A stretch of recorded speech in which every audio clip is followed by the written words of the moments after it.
Creation's journey to life.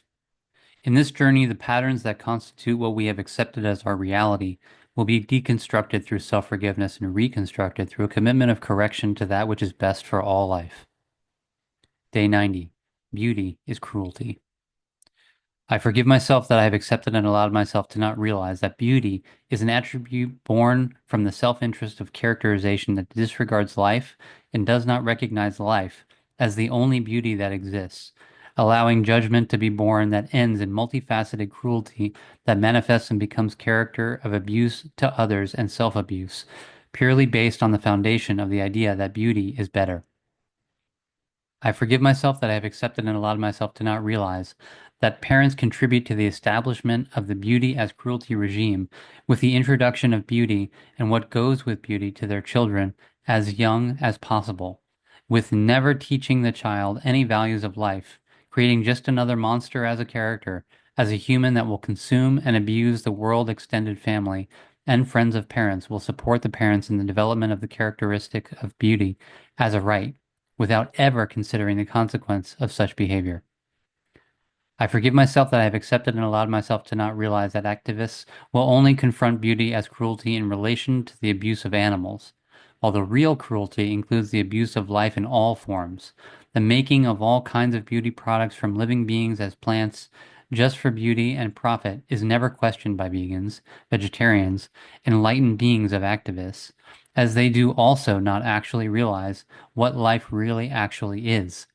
and are but products of beauty as cruelty, living a beautiful, healthy life, while being cruel to the life forms being consumed by causing division and inequality between forms of life, just to claim the moral high ground in a world of cruelty.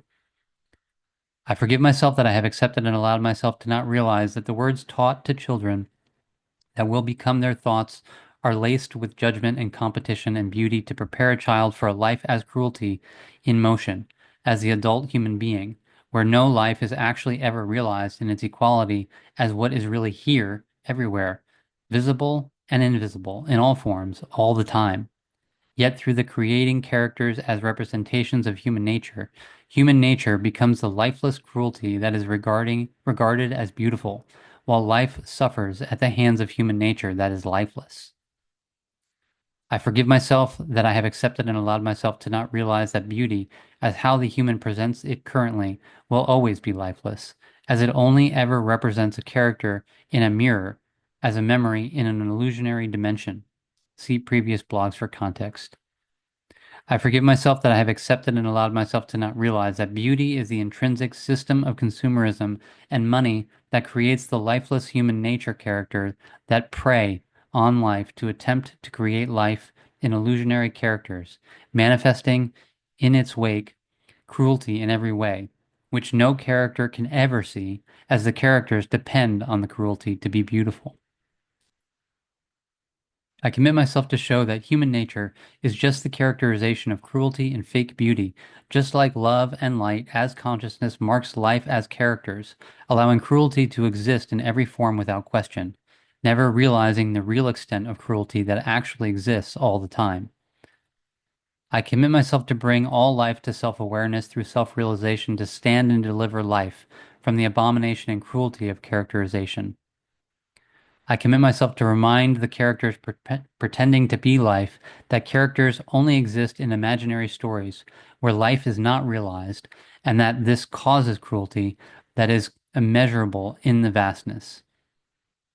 I commit myself to bring to an end all beauty as characterization, as beauty can only exist as life, which is always equal, but to remind the beings that dare to hear that this is a journey, one that will not be without pain, as self-realization is always pain, as life is currently tortured in every way by the characters humans became.